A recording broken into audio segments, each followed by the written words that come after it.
వ్రతశాల ఇది నా యేసు నివసించశాల.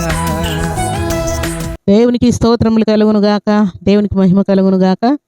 సర్వశక్తిమంతుడు అయినటువంటి దేవాతి దేవుడు దేవుని సన్నిధానంలో చేరినటువంటి మనలందరినీ కూడా జ్ఞాపకం చేసుకుని మరొక శుభదినాన్ని దేవుడు మనకిచ్చాడు. ప్రియులారా, ప్రతి దినమున దేవుడు మనకిచ్చినటువంటి వాగ్దానములను బట్టి దేవుడిని స్తుతిస్తూ ఉన్నాం.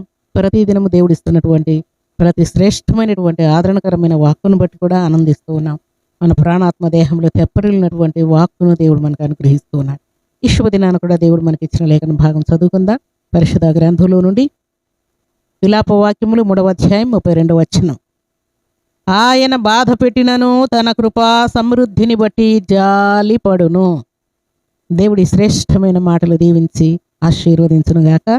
సర్వశక్తిమంతుడు అయినటువంటి దేవాతి దేవుడు మనల్ని సంతోషపరుస్తూ ఉంటాడు, సమాధానం ఇస్తూ ఉంటాడు, ఆదరణ ఇస్తూ ఉంటాడు, ఆనందం కలుగు చేస్తూ ఉంటాడు, ఆరోగ్యం కలుగు చేస్తూ ఉంటాడు, ఆశీర్వాదాలు కుమ్మరిస్తూ ఉంటాడు. ప్రియులారా, ఇవన్నీ చేస్తూనే మధ్యలో దేవుడు కొన్నిసార్లు కొన్ని సందర్భాలలో దేవుడు మనల్ని బాధ పెడుతూ ఉంటాడు.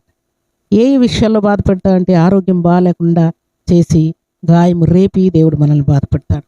నిందలు పంపి మనల్ని బాధ పెడతాడు. కరువును పంపి బాధ పెడతాడు. అలాగే రోగములను పంపి బాధ పెడతాడు.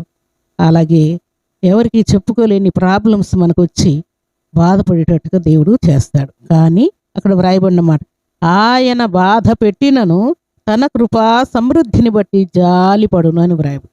ఆయన బాధ పెట్టినను తన కృపా సమృద్ధిని బట్టి మరలా ఆయన మన మీద జాలిపడు. అయ్యో నా కుమారుడు ఎంత బాధ అనుభవించాడు, అయ్యో నా కుమార్తె ఎంత బాధ అనుభవించిందని దేవుడు మన మీద జాలి పడతాడని దేవుడు జ్ఞాపకం చేస్తున్నాడు. ప్రియులారా, దేవునికి స్తోత్రములు కలుగును గాక.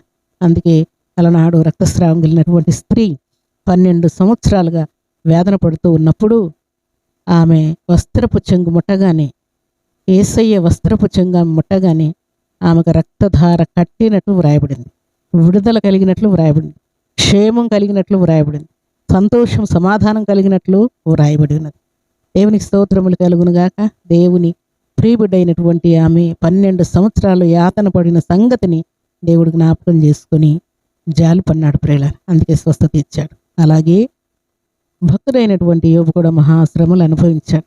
కానీ శ్రమ పొందిన తర్వాత చాలా చాలా దేవుడు బాధపడి ఆయనకు నెమ్మది కలుగజేశాడు. ప్రియులారా, మరలా 200 ఆశీర్వాదాన్ని కలుగజేశాడు.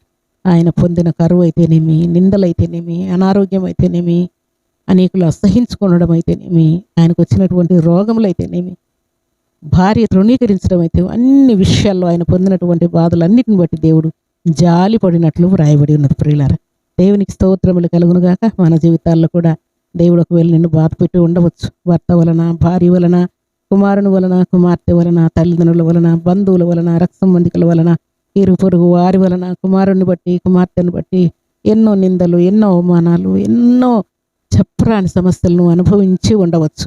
అయితే దేవుడు నా బాధ చూడడం లేదు, నన్ను పదే పదే దేవుడు బాధిస్తూ ఉన్నాడు, నా మీద జాలి పడడం లేదని ఫీల్ అవుతూ ఉన్నామేమో. అలనాడు రక్తస్రావం కలిగిన స్త్రీ మీద జాలిపడిన దేవుడు, భక్తుడైన యోబు మీద జాలిపడిన దేవుడు శుభదినాన నీ మీద కూడా జాలి పడుతూ ఉన్నాడు. అయ్యో నా కుమార్తె చాలా బాధ అనుభవించింది, అయ్యో నా కుమారుడు చాలా బాధ అనుభవించాడని దేవుడు బాధపడి నీ మీద జాలి పడుతూ ఉన్నాడు. నిన్ను స్వస్థపరచటకు, నిన్ను బాగు చేయటకు, నీకు నెమ్మది ఇవ్వడానికి, నిన్ను సంతోషపరచడానికి, ఎగ్జామ్లో పాస్ చేయడానికి, అలాగే జాబ్ ఇవ్వడానికి, ప్రమోషన్ క్లియర్ చేయడానికి, అప్పులు క్లియర్ చేయడానికి, ఇల్లు ఇవ్వడానికి, స్థలం ఇవ్వడానికి, పొలం ఇవ్వడానికి, వివాహం సెటిల్ చేయడానికి, అన్ని విషయాల్లో ఆయన కృపను నిండుగా నీకు అనుగ్రహించడానికి దేవుడు నీ మీద జాలి పడుతూ ఉన్నాడు. ఆయన జాలి పడిన తర్వాత ధైర్యముగా నువ్వు తలెత్తుకుని కృపను దేవుడు ఇవ్వబోతూ ఉన్నాడు. ధైర్యముగా నీ కొమ్మును హెచ్చించడానికి దేవుడు ఇష్టపడుతున్నాడు. దేవునికి స్తోత్రములు కలుగునుగాక. దేవుని సన్నిధానంలో చేరినటువంటి మనందరి బాధలలో దేవుడు జాలిపడి మనల్ని స్వస్థపరిచి శాంతి సమాధానాన్ని ఇవ్వడానికి దేవుడు ఇష్టపడుతున్నాడు. దేవునికి స్తోత్రములు కలుగునుగాక. దేవుని సన్నిధానంలో చేరిన మనందరి జీవితాల్లో పొందిన ప్రతి బాధకు దేవుడు జాలిపడి ఆయన కరుణా కటాక్షం చూపి మనల్ని స్వస్థపరిచి, బాగు చేసి, నెమ్మదిచ్చి, సమృద్ధినిచ్చి, సహాయం చేసి, మన కొమ్మును హెచ్చించి దీవించడానికి దేవుడు సిద్ధంగా ఉన్నానని దేవుడు జ్ఞాపకం చేస్తున్నాడు. దేవునికి స్తోత్రములు కలుగునుగాక. ఉదయకాల సమయంలో నీ బాధలన్నీ యేసుక్రీస్తు నామములో తొలగిపోవునుగాక, నిందలు తొలగిపోవునుగాక, రెట్టింపు ఘనత కలుగునుగాక, కరువు కష్టం తీర్చబడునుగాక, ఎగ్జామ్లో పాస్ అయి నిశ్చయముగా దేవుడు జాబ్ ఇచ్చి ప్రమోషన్కి లీడ్ చేసి నిన్ను హెచ్చించబోతూ ఉన్నాడు. అప్పుల కోపం నుండి విడిపించబోతున్నాడు. ఆర్థిక ఇబ్బందులన్నీ దేవుడు తీర్చబోతున్నాడు.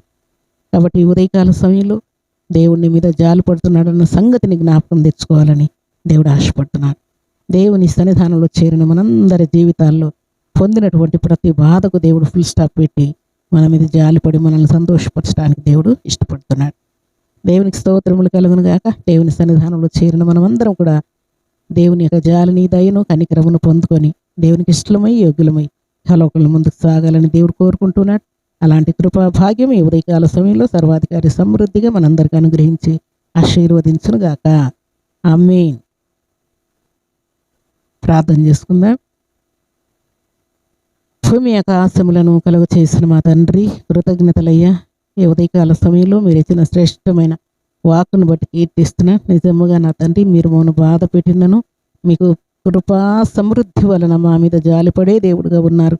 మీకు కోట్లాది వందనాలు. ఈ శుభదినాన మీరు ఇచ్చిన మాట ప్రకారం మీ సన్నిధానంలో చేరిన బిడ్డలందరూ కూడా మీ కృపా సమృద్ధిని అనుభవించుదురుగాక. మీ జాలిని, దయను, కనికరాన్ని పొందుదురుగాక. మీ బిడ్డలు నెమ్మది పొందుదురుగాక, స్వస్థత పొందుదురుగాక.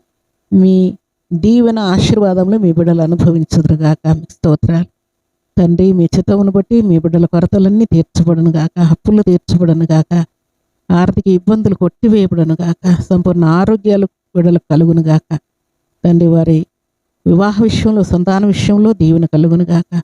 జారిపోయిన వెనకంజి వేసిన ప్రతి వారు తిరిగి మీ కొరకు ఉజ్జీవముతో నింపబడుదురుగాక. మీకు స్తోత్రాలు. మీ సన్నిధానంలో చేరిన బిడ్డలందరినీ మీ పరమహస్తములకు అప్పగిస్తూ ఈ దినం బర్త్డేలు, మ్యారేజ్ డేలు జరుపుకున్న బిడ్డలకును దీవెన, ఆశీర్వాదం, శుభం దయచేయమని, ఉదయకాల దీవెనల ఆశీర్వాదం ప్రతి బిడ్డకు అనుగ్రహించమని ప్రార్థిస్తూ శ్రేష్టమైన శక్తి గల మీ నామనికి స్తుతులు చెల్లిస్తూ మీ బిడ్డలు మీ హస్తములకు అప్పగించుకుంటూ యేసుక్రీస్తు పరిశుద్ధమైన నామములో స్తుతించి ప్రార్థించి అడిగి పెట్టుకుంటున్నాం తండ్రి.